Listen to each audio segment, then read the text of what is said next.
Sir. हाँ madam, आवाज आ रही, ओके। स्क्रीन भी दिख रहा है। मुंबई महानगर पालिका माध्यमिक शिक्षण विभाग में आप सभी कक्षा 9th के विद्यार्थियों का हार्दिक स्वागत है। आज हम लोग विषय विज्ञान और प्रौद्योगिकी भाग 1, इस विषय में आज हम लोग हमारा जो 5वां पाठ है अम्ल, क्षारक तथा लवण, ये पाठ आज हम लोग स्टार्ट करने वाले हैं। आज ये आपका न्यू चैप्टर यहाँ से स्टार्ट होगा, 5वां पाठ। इसमें आज हम लोग कौन कौन सा टॉपिक कवर करेंगे। पहले हम लोग इसकी प्रस्तावना समझ लेंगे, या एक भाषा में कहा जाए तो परिभाषा समझ लेंगे। उसके बाद आयनिक यौगिक क्या होते हैं, आज हम लोग वो पढ़ेंगे। आयनिक यौगिकों का वियोजन कैसे होता है, अर्नियस का अम्ल तथा क्षारक सिद्धांत पढ़ेंगे, तथा अम्ल और क्षारकों का वर्गीकरण, कौन कौन से प्रकार के अम्ल और क्षारक होते हैं। ये सब टॉपिक्स आज हम लोग इस ऑनलाइन क्लास में कवर करने वाले हैं। मेरा नाम नेहा सिंह है, मैं प्रभा देवी मनपा माध्यमिक स्कूल से हूँ। तो बच्चों, ऐसा है कि हम लोग जैसे बहुत सारी चीजें खाते हैं, तो हर चीज का आप लोगों ने देखा होगा, सब चीजों का टेस्ट जो होता है वो सेम नहीं होता है। सब चीजों का टेस्ट कुछ ना कुछ डिफरेंट होता है। कोई चीज खट्टी होती है, कोई चीज मीठी होती है, कोई चीज नमकीन होती है टेस्ट में, और कोई चीज कसैली भी होती है टेस्ट में। तो हम लोग हमारे आसपास जो भी चीजें हम लोग जो पदार्थ खाते हैं भोजन के रूप में, उसमें हम लोग देखते हैं कि उनके जो स्वाद होते हैं वो अलग अलग होते हैं। डे टू डे लाइफ में हम लोग बहुत सारे अलग अलग प्रकार के भोजन खाते हैं। जैसे कि हम लोग सपोज फ्रूट्स खाते हैं, वेजिटेबल्स खाते हैं, ग्रेन्स खाते हैं, नॉनवेज खाते हैं, बटर वगैरह हम लोग खाते हैं। ये सारे जो पदार्थ हैं, इन सब के जो टेस्ट होते हैं वो एक दूसरे से भिन्न है। आप लोगों ने भी ये महसूस किया होगा। कुछ जैसे कि दही सपोज खट्टा होता है, आंवला थोड़ा सा कसैला टाइप का होता है। जेली जेली आप लोगों ने बहुत बार खाया होगा, बचपन में भी खाया होगा, अभी भी बहुत लोग खाते होंगे। जेली आप लोगों ने देखा होगा, उसका टेस्ट भी अलग होता है और उसका टेक्सचर भी अलग होता है। टेक्सचर ना वो पूरा लिक्विड होता है ना सॉलिड होता है, उसका टेक्सचर ही कुछ अलग होता है। बादाम हो गया, बादाम जैसे कि उसकी प्रकृति थोड़ी कठोर होती है। भिंडी हो गई, भिंडी थोड़ी सी चिपचिपी टाइप की होती है। तो हमारे जो प्रकृति में आसपास जो हमारे जो पदार्थ हैं, जिनको हम लोग डे टू डे लाइफ में यूज करते हैं, सबका स्वाद बहुत अलग अलग है। सबकी प्रकृति एक दूसरे से बहुत भिन्न भिन्न है। सब कोई ऐसा नहीं है कि सब चीजें मीठी या सब चीजें खट्टी है, ऐसा नहीं है।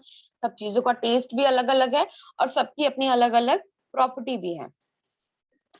तो जब वैज्ञानिकों ने इन सब जो अलग अलग पदार्थ जो हम लोग डे टू डे लाइफ में यूज करते हैं, इनके बारे में जब वैज्ञानिकों ने इन पे सर्च किया, तो उन्होंने पाया कि इस अध्ययन के बाद उन्होंने पाया कि ये जो पदार्थ है, इसका उन्होंने 2 भागों में विभाजन किया। इन्होंने पाया कि कुछ पदार्थों में अम्लीय घटक होते हैं और कुछ पदार्थों में क्षारीय घटक होते हैं। जब उन्होंने इन पदार्थों के बारे में अध्ययन किया तो ये उनको ज्ञात हुआ। अब कुछ और ऐसे पदार्थों के बारे में हम लोग देख लेते हैं, जैसे कि नींबू, इमली, सोडा, छाछ, सिरका, संतरा, दूध, टमाटर, मिल्क ऑफ मैग्नीशिया, फिटकरी, पानी। ये जो हम लोग अलग अलग ये सब पदार्थ देख रहे हैं, ये सब जो पदार्थ है, एक तो हमारे डे टू डे लाइफ में भी यूज होती है, और ये सब जो पदार्थ है इनकी प्रकृति कैसी है, मतलब कौन सा अम्लीय है, कौन सा क्षारीय है, ये कैसे मालूम पड़ेगा। तो हम लोगों ने पिछली कक्षा में आप लोगों ने लिटमस पेपर के बारे में पढ़ा था। लिटमस पेपर का प्रयोग भी था आपको लास्ट ईयर के स्टैंडर्ड्स में, और लिटमस पेपर के बारे में भी था कि लिटमस पेपर का उपयोग करके हम लोग किसी भी विलयन से हम लोग उसकी वो अम्लीय है कि क्षारीय है, इसकी पहचान हम लोग कर सकते हैं। ये लास्ट ईयर हम लोगों ने क्लास में सीखा था। हम लोगों ने देखा था जैसे कि कोई पदार्थ अगर अम्लीय है तो उसमें जब हम लोग ब्लू लिटमस पेपर डालते हैं तो वो रेड टर्न हो जाता है। अगर रेड लिटमस पेपर डालते हैं तो उसके कलर में कोई चेंज नहीं होता, वो रेड का रेड ही रहता है। ब्लू डालेंगे तो वो रेड टर्न हो जाता है। तो रेड टर्न होता है तो हमको मालूम पड़ता है कि जो दिया गया पदार्थ है वह अम्लीय है। वैसे भस्म के बारे में, भस्म मतलब क्षारीय, क्षार को हम लोग भस्म भी बोलते हैं। क्षार के बारे में पता करने के लिए हम लोग रेड कलर का लिटमस पेपर यूज कर सकते हैं या ब्लू कलर का भी यूज कर सकते हैं। तो जब रेड कलर का लिटमस पेपर हम लोग किसी क्षार में डालते हैं तो वो टर्न हो जाता है ब्लू में, और अगर हम लोग ब्लू कलर का लिटमस पेपर डालेंगे तो उसमें कोई चेंजेस नहीं आता है। तो इससे हम लोग अम्ल और क्षार के बारे में पता कर सकते हैं। ये पिछले स्टैंडर्ड में आप लोगों ने पढ़ा भी है लिटमस पेपर के बारे में। ठीक है, तो ये अभी तक हम लोगों ने एक प्रकार से जो भी हमारी परिभाषाएं थी, प्रस्तावना थी अम्ल और भस्म के बारे में, जो हम लोग डे टू डे लाइफ में हमने देखा है, लास्ट स्टैंडर्ड्स में भी हम लोगों ने पढ़ा है। अब आप लोगों को एक सारणी दी गई है, आपके बुक में दी है पेज नंबर 58 पर। ये सारणी दी गई, ये सारणी हम लोगों को फिल करनी है। इस सारणी में यहाँ पर हम लोगों को यौगिकों का नाम लिखना है। यहाँ पे यौगिकों के अणुसूत्र दिए हुए हैं, अणुसूत्र के हिसाब से यौगिकों का नाम लिखना है। यहाँ पर हम लोगों को लिखना है कि क्षारीय मूलक कौन कौन से हैं, यहाँ पे हमको लिखना है अम्लीय मूलक कौन कौन से हैं, और यहाँ पे हमको लिखना है यौगिकों का प्रकार कौन सा है। ये टेबल आप लोगों को बुक में 58 नंबर पेज नंबर पे दिया हुआ है। तो जब हम लोग टेबल फिल करते हैं, जब बच्चों हम लोग ये टेबल फिल करते हैं, तो आप लोग देखेंगे कि जो ये शुरुआत के जो यौगिक हैं, हाइड्रोक्लोरिक अम्ल, नाइट्रिक अम्ल, हाइड्रोजन ब्रोमाइड, सल्फ्यूरिक अम्ल, बेरिक अम्ल, इसमें जो क्षारीय मूलक है, क्षारीय मूलक है, ये सब H+ है। आप लोग देखेंगे इसमें जो क्षारीय मूलक है वो क्या है, H+ है। और नीचे के अगर आप लोग जो यौगिक देखेंगे, sodium hydroxide, potassium hydroxide, calcium hydroxide, ammonium hydroxide, ये सब के जो अम्लीय मूलक है, अम्लीय मूलक यहाँ पे सब आपको नेगेटिव दिखेगा। ठीक है, OH- दिख रहा है, यहाँ पर जो है सब H+ है, यहाँ पर हम लोगों को दिख रहा है OH- है। ठीक है, और इसके नीचे अगर हम लोग जाते हैं, sodium chloride, calcium nitrate, potassium sulphate, calcium chloride, ammonium sulphate, इसमें हम लोगों को कोई भी मूलक नहीं दिख रहा है, ना H+ दिख रहा है ना OH- दिख रहा है। ठीक है, तो जब हम लोगों ने ये सारणी का विश्लेषण किया तो हम लोगों ने देखा कि ऊपर जो कुछ हम लोगों को दिए गए हैं यौगिक, उसमें हम लोगों को H+ मूलक मिल रहे हैं, और यहाँ पे हम लोगों को कुछ OH- मूलक मिल रहे हैं, और लास्ट में जो कुछ यौगिक है उनमें हमको कुछ भी मूलक नहीं मिल रहे हैं। तो इस सारणी के विश्लेषण के बाद हम लोगों को मालूम पड़ता है ये जो ऊपर के हैं, जहां पर हम लोगों को H+ आयन मिल रहा है, ये जो है ऊपर के जहां पे H+ आयन हम लोगों को क्षारीय मूलक मिल रहे हैं, ये सभी अम्ल हैं। उसके बाद जहां पर हम लोगों को ये OH- आयन्स मिल रहे हैं, अम्लीय मूलक, ये सभी भस्म हैं। और नीचे नीचे की तरफ जहां पर ना हमको H+ आयन्स मिल रहा है ना OH- आयन्स मिल रहा है, ये सभी उदासीन है। ठीक है, तो ये सारणी आप लोगों को बुक में फिल करना भी है। तो जब हम लोग ये सारणी का अध्ययन किए तो हम लोगों को मालूम पड़ा कि इसमें जहाँ पे हम लोगों को क्षारीय मूलक H+ है वो सभी अम्ल है, जहाँ पे अम्लीय मूलक OH- है वहां वो सब भस्म है, और जहाँ पे हमको कोई H+ या OH- मूलक नहीं मिल रहा है वो सभी उदासीन है। ठीक है बच्चों, अभी हम लोग आगे आगे देखते हैं। आगे हम लोग सीखेंगे आयनिक यौगिक के बारे में। आयनिक यौगिक जो है वो दो, आयनिक यौगिक के अणु जो होते हैं दो घटकों से बने होते हैं। एक होता है इसमें केटायन या धन आयन या क्षारीय मूलक बोल सकते हैं। दूसरा होता है एनायन, ऋणात्मक आयन या अम्लीय मूलक। तो आयनिक यौगिक बेसिकली क्या होता है, जो अपोजिट आयन्स होते हैं, धन आयन और ऋण आयन, जब आपस में मिलकर वो लोग एक बॉन्ड बनाते हैं या बंध बनाते हैं, तो उसके द्वारा बना हुआ जो यौगिक होता है उसको हम लोग आयनिक यौगिक कहते हैं। या एक भाषा में आप ये भी कह सकते हैं कि जब धातु और धातु मिलकर एक यौगिक बनाते हैं उसे हम लोग आयनिक यौगिक कहते हैं। या तो एक सिंपल भाषा में ये भी कह सकते हैं हम लोग कि जब अपोजिट आयन्स मिलकर कोई यौगिक बनाते हैं उसको भी हम आयनिक यौगिक कहते हैं, या दूसरी भाषा में हम इसे ऐसा भी कह सकते हैं जब धातु और धातु मिलकर कोई यौगिक बनाते हैं उसे हम आयनिक यौगिक कहते हैं। ठीक है, तो आयनिक यौगिक ऐसे ही बनता है, एक धनात्मक और एक ऋणात्मक आयन होते हैं, आपस में मिलकर वो बंध बनाते हैं। अपोजिट आयंस के बीच में क्या होता है, अट्रैक्शन होता है, उस अट्रैक्शन की वजह से यह यौगिक बनता है। तो इन आयनों पर विपरीत विद्युत आवेश होता है, एक धन आयन होता है, एक ऋण आयन होता है, विद्युत आवेश इनका विपरीत होता है। इसके कारण इनके बीच में आकर्षण बल होता है, जिससे ये लोग आयनिक बंध बनाते हैं, और इस आयनिक बंध द्वारा बने हुए यौगिक को हम लोग आयनिक यौगिक कहते हैं। ठीक है, अब हम लोग ये जो आयनिक यौगिक के बारे में हम लोगों ने इसकी परिभाषा पढ़ी, इसको हम लोग एक एग्जाम्पल के माध्यम से थोड़ा और डिटेल में समझते हैं कि आयनिक यौगिक एग्जैक्टली कैसे बनता है। जैसे आप लोगों को सामने दो तत्व दिख रहे हैं, एक तो आपको यहाँ पे दिख रहा है सोडियम और यहाँ पर है क्लोरीन। अगर आप सोडियम को ध्यान से देखेंगे तो सोडियम, आपको मालूम है सोडियम का परमाणु क्रमांक 11 है, क्लोरीन का परमाणु क्रमांक 17 है। सोडियम की पहली कक्षा में 2 इलेक्ट्रॉन है, दूसरी कक्षा में 8 इलेक्ट्रॉन है, जो तीसरी कक्षा आपको दिख रही है इसमें केवल 1 इलेक्ट्रॉन है। ठीक है, दूसरी तरफ यहाँ पे जब हम लोग देखते हैं क्लोरीन को, तो क्लोरीन का परमाणु क्रमांक 17 है, तो यहाँ पर उसकी पहली कक्षा में 2 इलेक्ट्रॉन है, दूसरी कक्षा में 8 है, और तीसरी कक्षा में 7 इलेक्ट्रॉन है। ठीक है, तो हम लोगों को मालूम है कि हर तत्व की या उनकी ये टेंडेंसी होती है, वो सभी स्टेबल होना चाहते हैं, स्थिर होना चाहते हैं। तो स्थिर होने के लिए वो क्या करना चाहते हैं, अपना अष्टक पूर्ण करना चाहते हैं। ठीक है, तो अपना अष्टक पूर्ण करने के लिए यहाँ पे जैसे क्लोरीन है, अगर जैसे सोडियम है, सोडियम को अपना अष्टक पूर्ण करना है, तो सोडियम क्या करेगा, उसके पास दो ऑप्शन है, या तो वो अपना ये जो 1 इलेक्ट्रॉन उसके लास्ट कक्षा में है, या तो वो किसी को दे दे, या तो दूसरा काम वो ये कर सकता है कि उसके पास 1 इलेक्ट्रॉन है तो वो 7 इलेक्ट्रॉन कहीं और से ले ले, तो उसका अष्टक जो बाह्यतम कक्षा का है वो पूर्ण हो जाएगा। वैसे क्लोरीन के पास भी दो ऑप्शन है, क्लोरीन की बाह्यतम कक्षा में 7 इलेक्ट्रॉन है, या तो क्लोरीन 1 इलेक्ट्रॉन किसी से उधार ले ले, या तो क्लोरीन अपने 7 इलेक्ट्रॉन किसी को दे दे। ठीक है, दोनों के पास दो ऑप्शन है।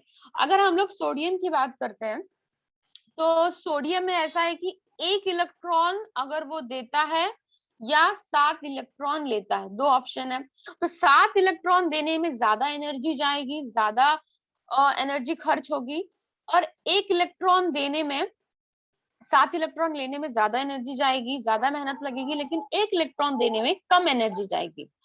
वैसे क्लोरीन में भी हम लोग देखते हैं, जैसे 7 इलेक्ट्रॉन है, तो 1 इलेक्ट्रॉन लेना क्लोरीन के लिए ज्यादा इजी होगा कंपैरिजन कि उसको 7 इलेक्ट्रॉन किसी और को देना पड़े। तो जो इजी प्रोसेस होगा वो दोनों वही करेंगे। तो सोडियम क्या करेगा, अपना 1 इलेक्ट्रॉन जो है वह क्लोरीन को दे देगा, और क्लोरीन क्या करेगा, अपना 1 इलेक्ट्रॉन ले लेगा इसका, सोडियम का। जब सोडियम अपना 1 इलेक्ट्रॉन दे देगा तो सोडियम की बाह्यतम कक्षा जो होगी वो पूर्ण हो जाएगी।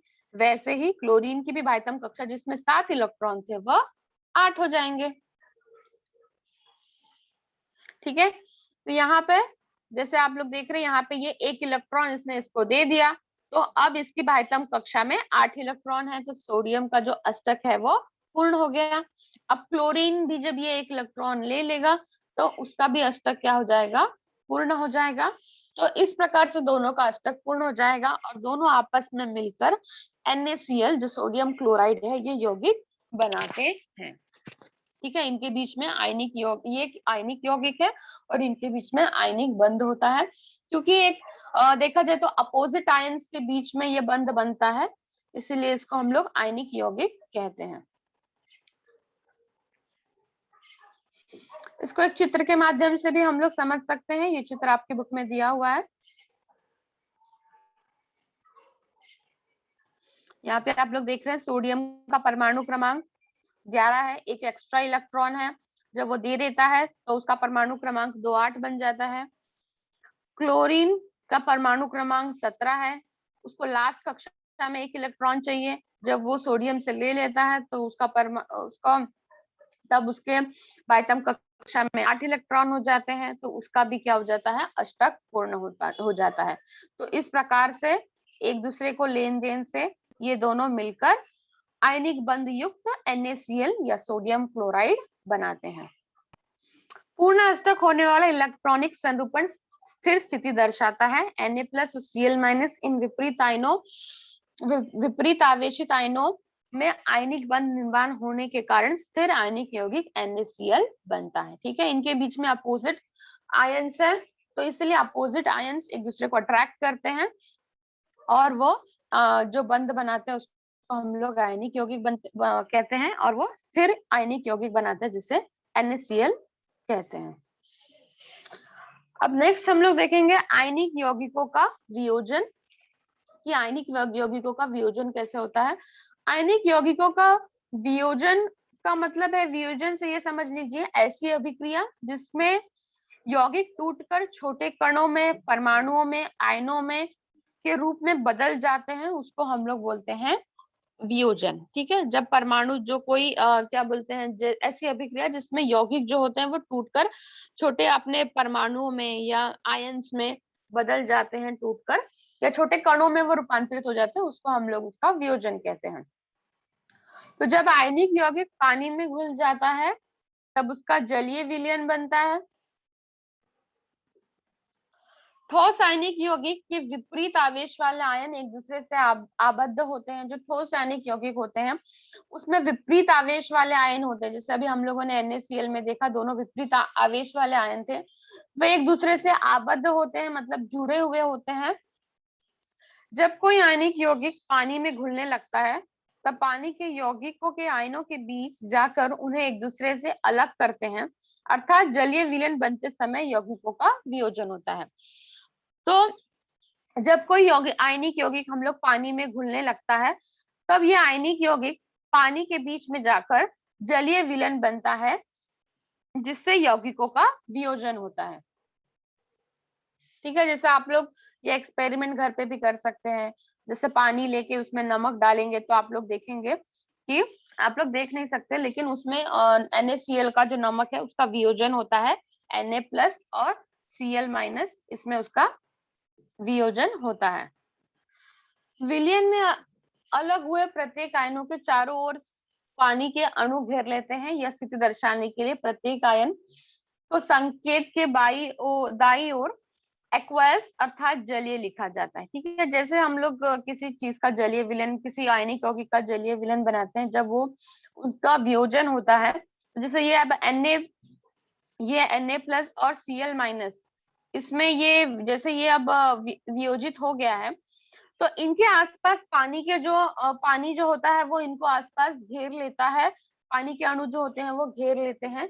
इसीलिए अब इनका जो हम लोग स्टेट लिखते हैं, जैसे सॉलिड, लिक्विड, वो स्टेट, तो इनका स्टेट हम लोग एक्वस लिखते हैं अर्थात जलीय लिखते हैं, क्योंकि अब इनके अणु जो होते हैं वो पानी के अणुओं से चारों तरफ से घिरे होते हैं। नेक्स्ट हम लोग देखेंगे अर्नियस का अम्ल तथा क्षारक का सिद्धांत। 1887 में स्वीडिश वैज्ञानिक अर्नियस ने अम्ल तथा क्षारक सिद्धांत प्रतिपादित किया था। इस सिद्धांत में अम्ल तथा क्षारक की परिभाषाएं उन्होंने दी थी। अम्ल का अर्थ उन्होंने बताया था कि ऐसा पदार्थ जिसके पानी में घुलने पर उसके विलयन में H+ हाइड्रोजन आयन एकमात्र कैटायन बनते हैं, ऐसे पदार्थ को अम्ल कहते हैं। ठीक है, तो अम्ल किसे कहते हैं? अम्ल ऐसा पदार्थ है जिसके पानी में घुलने पर उसके विलयन में H+ हाइड्रोजन आयन एकमात्र कैटायन बनता है, उसे हम लोग अम्ल कहते हैं। फॉर एग्जाम्पल हाइड्रोक्लोरिक अम्ल, सल्फ्यूरिक एसिड, कार्बोनिक अम्ल, ये सभी अम्लों के उदाहरण हैं। जब ये पानी में घुलते हैं तो इस प्रकार से इनका वियोजन होता है। H+, जैसे HCl है उसका वियोजन होके H+ और Cl- में हो गया। H2SO4 है उसका वियोजन होके H+ और यहाँ पे HSO4- है, फिर HSO4- का वियोजन होके H+ और SO4 2- में उसका वियोजन हुआ। तो इस प्रकार से जो भी अम्ल होते हैं जब वो पानी में घुलते हैं, अगर उसमें H+ आयन एकमात्र कैटायन होता है, जो भी यौगिक होते हैं उसे हम लोग अम्ल कहते हैं। अब दूसरा हम लोग देखेंगे क्षारक या भस्म किसे कहते हैं। क्षारक का अर्थ ऐसा पदार्थ जो पानी में घुलने पर उसके विलयन में केवल OH माइनस एकमात्र एनायन बनाते हैं, ऐसा पदार्थ को हम लोग क्षारक या भस्म कहते हैं। ठीक है, तो जब कोई यौगिक या पदार्थ जब हम लोग पानी में घुलता है, वो अगर OH माइनस एकमात्र एनायन बनाता है तो उसे हम लोग क्षारक या क्षारक या भस्म कहते हैं। इसके examples sodium hydroxide, calcium hydroxide, इनका भी इसी प्रकार से जब वियोजन होता है तो हम लोग देखेंगे इनका भी वियोजन होता है, तो वियोजन होने के बाद OH माइनस आयंस मिलते हैं।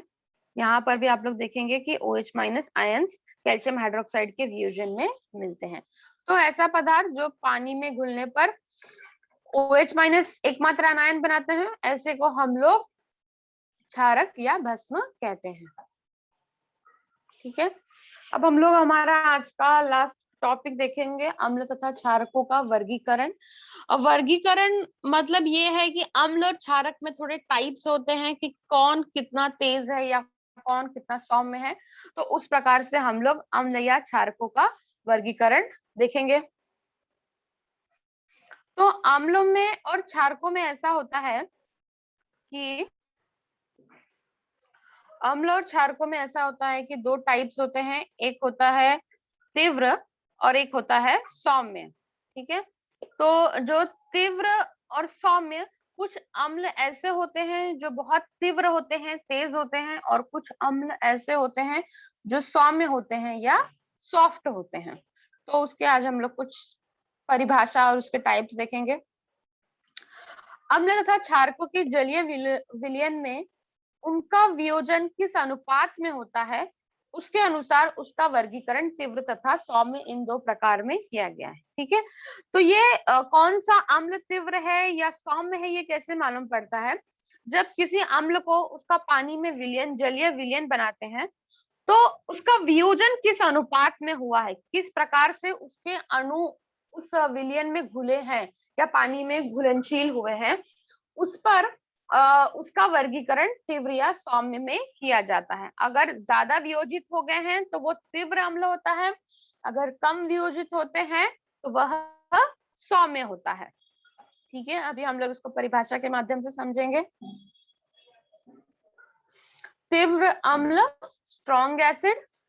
तीव्र अम्ल पानी में घुलने पर उसका लगभग संपूर्ण वियोजन हो जाता है। ठीक है, तो तीव्र अम्ल किसे कहेंगे? तीव्र अम्ल वो होता है जब पानी में वो घुलता है तो उसका संपूर्ण वियोजन हो जाता है। वियोजन का मतलब क्या होता है, मैंने आपको पहले ही बताया था। वियोजन ऐसी अभिक्रिया जिसमें यौगिक टूटकर छोटे कणों में, परमाणुओं में, आयनों में अगर के रूप में बदल जाते हैं, उसको हम लोग वियोजन कहते हैं। तो तीव्र अम्ल वो होता है जिसमें वो जब पानी में घुलता है तो उसका पूर्ण रूप से वियोजन हो जाता है, मतलब उस यौगिक का पूर्ण रूप से छोटे कणों में या उसके परमाणुओं में या उसके जो भी आयन्स है उसमें उसका पूर्ण रूप से वियोजन हो जाता है। तो उसके जलीय विलयन में H प्लस तथा संबंधित अम्ल के अम्लीय मूलक यह आयन प्रमुख रूप से पाए जाते हैं। ठीक है, तो जो उसका जलीय विलयन होता है अम्ल का, इसमें H प्लस जो होते हैं वो सबसे ज्यादा मात्रा में ये अम्लीय मूलक मिलते हैं। तो ऐसे अम्ल को हम लोग तीव्र अम्ल या स्ट्रॉन्ग एसिड कहते हैं।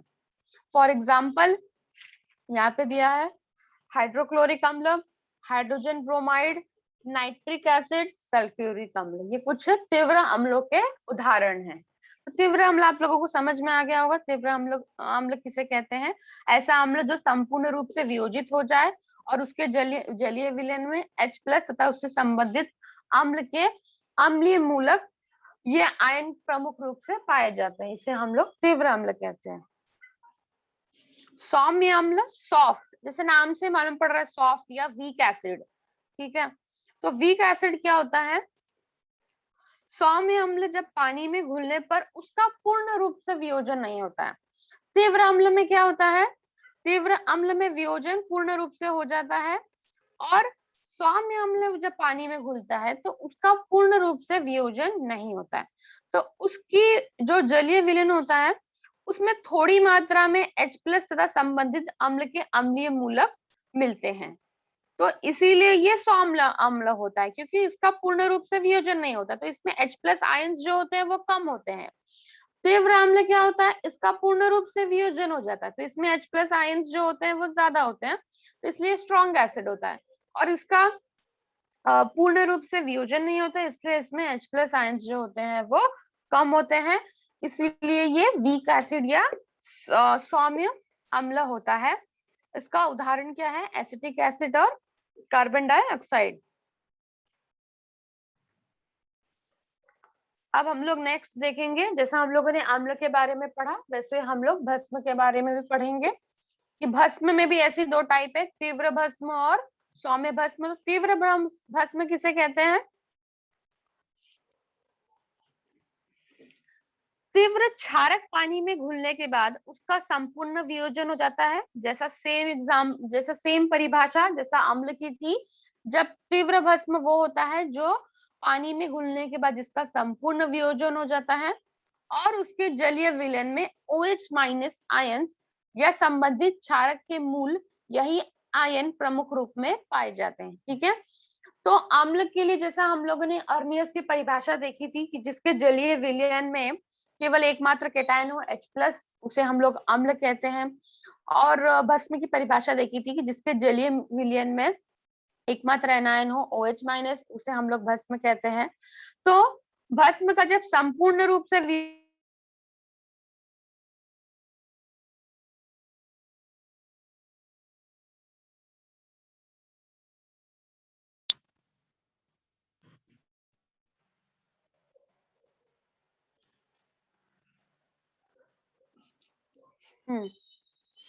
तो हाँ, तो जब उसके जलीय विलयन में OH- तथा संबंधित मूल के यही प्रमुख रूप से पाए जाते हैं। इसका उदाहरण है सोडियम हाइड्रोक्साइड, पोटेशियम हाइड्रोक्साइड, उसके बाद कैल्शियम हाइड्रोक्साइड है।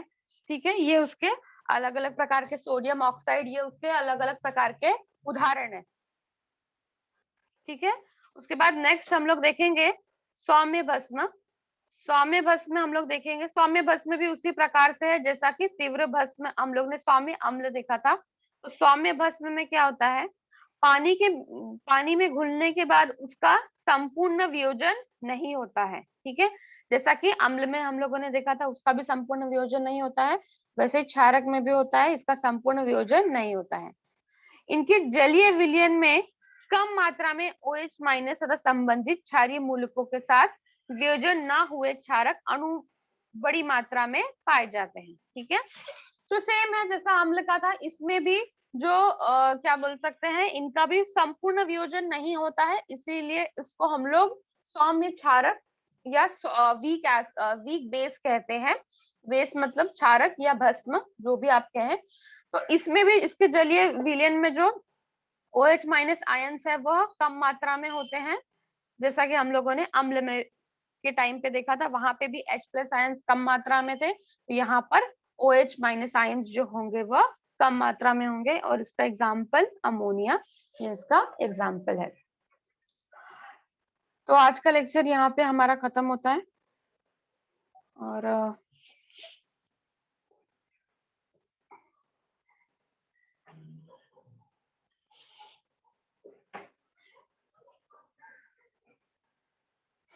तो आज हम लोगों ने अम्ल भस्म की हम लोगों ने प्रस्तावना देखी, आयनिक यौगिकों के बारे में देखा, आयनिक यौगिकों का वियोजन देखा, अर्नियस का अम्ल तथा क्षारक सिद्धांत देखा, अम्ल तथा क्षारकों का वर्गीकरण आज हम लोगों ने देखा है। अब किसी को कुछ डाउट है तो वो रेज हैंड करके पूछ सकता है।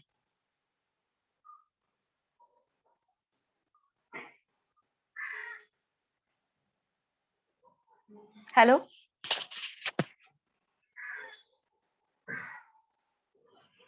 हेलो। के प्रकार आप लोग, जैसा हम लोगों ने देखा है, स्वाद के प्रकार अलग अलग होते हैं, खट्टा, मीठा, नमकीन, कसैला, अलग अलग प्रकार के हम लोग जो चीजें खाते हैं, हम लोग डे टू डे लाइफ में जो भी चीजें खाते हैं सबके स्वाद अलग अलग होते हैं, आप लोगों को भी पता है। तो अभी जैसे कोई चीज खट्टी लगती है, कोई चीज थोड़ी कसैली लगती है, कोई जेली जे टाइप का रहता है, कोई कठोर रहता है, कोई चिपचिपा टाइप का रहता है। अलग अलग सबकी प्रकृति रहती है, हर पदार्थ एक जैसा नहीं होता, सब पदार्थ में कोई ना कोई डिफरेंस रहता है। तो जब वैज्ञानिकों ने इन पदार्थों के बारे में थोड़ा सर्च किया तो उनको मालूम पड़ा कि उन्होंने ये निष्कर्ष निकाला कि पदार्थों को अम्लीय और क्षारीय घटक होते हैं, इसमें इनका उन्होंने विघटन किया, दो मतलब उनको दो भागों में विभाजित किया, अम्लीय और क्षारीय घटकों में उनका विभाजन किया। बहुत सारे पदार्थ हमारे आसपास होते हैं जिनका हमको नहीं पता होता है कि कौन से अम्ल है, कौन से भस्म है, तो हम लोग हर चीज को टेस्ट करके नहीं देख सकते हैं। तो इसके लिए हम लोग लिटमस पेपर का यूज करते हैं, आप लोगों ने लास्ट स्टैंडर्ड्स में भी पढ़ा है। तो लिटमस पेपर का यूज करके आप लोग किसी भी पदार्थ के बारे में पता कर सकते हैं कि वो अम्ल है कि भस्म है। लिटमस पेपर आपको मालूम है, अगर ब्लू वाला रेड टर्न हो गया तो मतलब वो अम्ल है, और रेड वाला अगर रेड ही है तो मतलब वो अम्ल ही है। ठीक है, ब्लू वाला रेड हो गया तो अम्ल है, और रेड वाला का कलर नहीं चेंज हो रहा है, रेड का रेड ही है तो भी वो अम्ल है। तो दोनों प्रॉपर्टी है जिससे मालूम कर सकते हैं।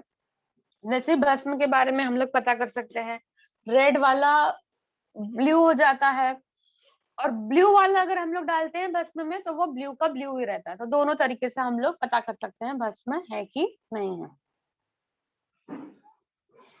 फिर ये जो सारणी है, सारणी में आप लोग देखेंगे कि हम लोगों को अलग अलग ये दिया है, अणुसूत्र दिए हैं, हम लोगों को बताना है उसके क्षारीय मूलक कौन से हैं और अम्लीय मूलक कौन से हैं।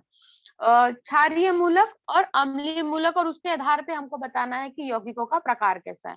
तो हम लोगों ने देखा जिनके क्षारीय मूलक H+ है वो अम्लीय है, जिनके अम्लीय मूलक OH- है वो भास्मिक है, और जिनके ना H+ है ना OH- है वो हम लोगों ने देखा वो क्या है, उदासीन है, ना ही वो अम्ल है ना ही वो भस्म है, दोनों क्या है, अलग है। ठीक है, अब क्षारीय मूलक क्या होता है वो भी एक बार आप समझ लीजिए। जो धनात्मक आयनों को हम लोग क्षारीय मूलक कहते हैं, जिनके ऊपर धन आता है उनको हम लोग क्षारीय मूलक कहते हैं, और अम्लीय मूलक होते हैं जो ऋणात्मक आयन होते हैं उसको हम लोग अम्लीय मूलक कहते हैं।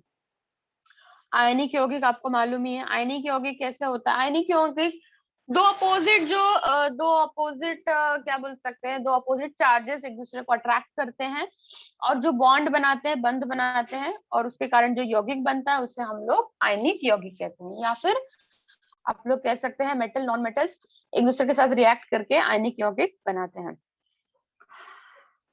ठीक है, तो जैसे बताया आयनिक यौगिक में इसी आयनिक यौगिक इसी बेस पे बनता है, अपोजिट अट्रैक्ट होता है, तो एक प्लस होता है एक माइनस होता है, दोनों अट्रैक्ट होके बंध बनाते हैं।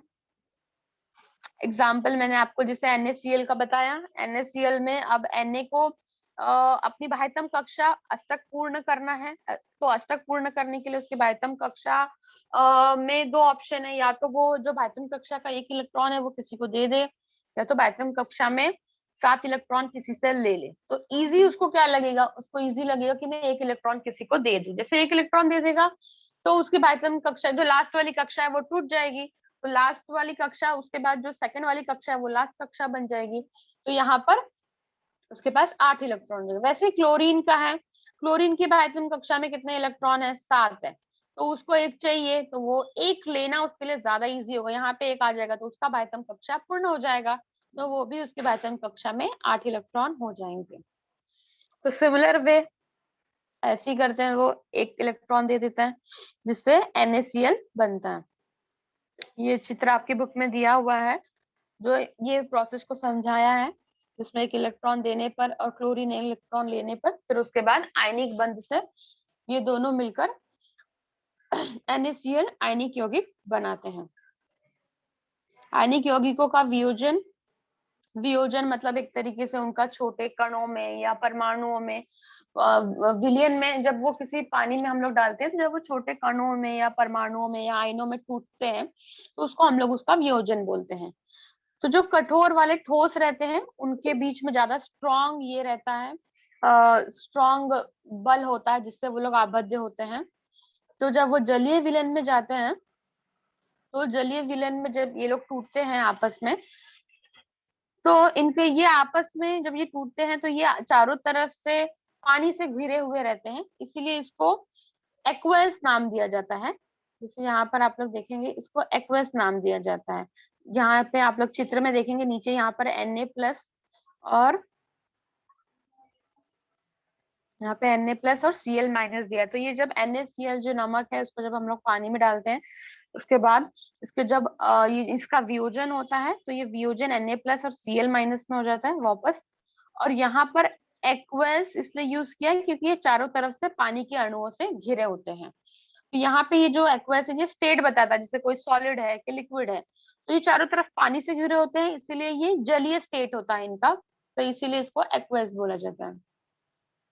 अर्नियस का सिद्धांत, अर्नियस के सिद्धांत में हम लोगों अर्नियस ने हमको अम्ल की परिभाषा बताई, जिसमें उन्होंने बताया कि अम्ल ऐसा पदार्थ है जिसके पानी में घुलने पर उसके विलयन में H+ एकमात्र केटायन बनते हैं। उन्होंने ये बताया, जैसे कुछ एग्जांपल्स है, हाइड्रोक्लोरिक अम्ल H2SO4, कार्बोनिक अम्ल, क्षारक, क्षारक भी उन्होंने उसकी भी परिभाषा समझाई हम लोगों को, ऐसा पदार्थ जो पानी में घुलने पर OH- आयन बनाता है, एकमात्र एनायन बनाता है, उसे हम लोग क्षारक कहते हैं या भस्म भी कहते हैं। एग्जाम्पल से सोडियम हाइड्रोक्साइड या कैल्शियम हाइड्रोक्साइड, उसका इसी प्रकार पानी में वियोजन होता है, वियोजन होने के बाद OH- आयन्स बनते हैं। अम्ल और क्षारकों का वर्गीकरण, दो टाइप के अम्ल और क्षारक होते हैं, तीव्र और सौम्य। तीव्र वो होता है जिसका संपूर्ण वियोजन हो जाता है, जैसे अम्ल हो चाहे भस्म हो, जिसका संपूर्ण वियोजन हो जाता है, जैसे अम्ल है तो अम्ल का संपूर्ण वियोजन होने के बाद उसमें ज्यादा मात्रा में H+ आयन्स होते हैं उसके विलयन में, उसको हम लोग तीव्र अम्ल कहते हैं। एग्जाम्पल दिया हाइड्रोक्लोरिक अम्ल, हाइड्रोजन ब्रोमाइड, उसके बाद है नाइट्रिक अम्ल है, फिर उसके बाद सल्फ्यूरिक एसिड है। ये सब कुछ एग्जाम्पल्स है तीव्र अम्ल के। वैसे सौम्य अम्ल है, सौम्य अम्ल में संपूर्ण रूप से वियोजन नहीं होता है, तो इसमें जो H+ आयन्स होते हैं वो कम मात्रा में होते हैं। एग्जाम्पल्स है एसिटिक एसिड, कार्बन डाइऑक्साइड। तीव्र भस्म, तीव्र भस्म वैसे ही सेम अम्ल के जैसा, जिसका संपूर्ण रूप से वियोजन हो जाए उसे तीव्र भस्म कहते हैं। तो विलयन में OH- जो आयन्स होते हैं इसमें ज्यादा होते हैं, और जो सौम्य होगा उसमें OH- आयन्स कम होंगे। डिफरेंस यही है, इसमें OH- आयन्स ज्यादा रहेंगे, इसमें कम रहेंगे। ठीक है, तो ये इसके कुछ एग्जाम्पल्स भी हम लोगों को दिए हुए हैं। सोडियम ऑक्साइड है, कैल्शियम हाइड्रोक्साइड है, यहाँ पर अमोनिया है, ये इसके कुछ एग्जाम्पल्स हैं।